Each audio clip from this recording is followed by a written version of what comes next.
ഓം ശ്രീ ഗുരുഭ്യോ നമ. സ്പെയിനിൽ നിന്നും എത്തിയ ഒരു യുവാവ് ഹിമാലയ ദർശനത്തിന് ശേഷം അദ്ദേഹം അമ്മയെ കണ്ടു.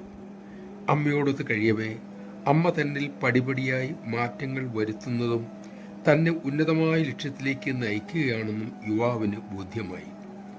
ഉത്തമ ഗുരുക്കന്മാരിൽ നിന്നും യോഗാ പരിശീലനവും അദ്ദേഹം നേരത്തെ നേടിയിട്ടുണ്ട്. ഒടുവിൽ സന്യാസ ജീവിതം അദ്ദേഹം ആഗ്രഹിച്ചു.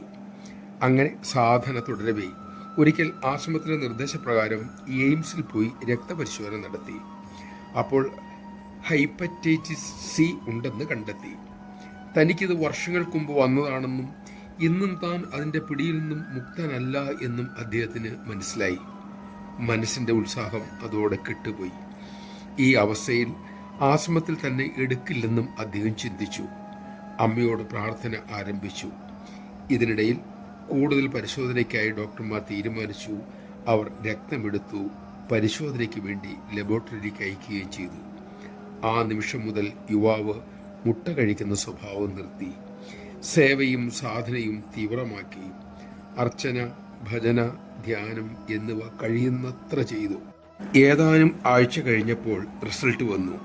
വൈറസിന്റെ ഒരു ചെറു സാന്നിധ്യം പോലും രക്തത്തിൽ ഇല്ലത്രേ. നമഃശിവായ. ആത്മാർത്ഥമായ സാധന, സേവ ഇവയിലൂടെ നമ്മുടെ ആത്മീയ, ശാരീരിക, മാനസിക തലത്തിൽ അത്ഭുതങ്ങൾ സൃഷ്ടിക്കാനാകും. അതായത് കൃപ നേടാനാകും.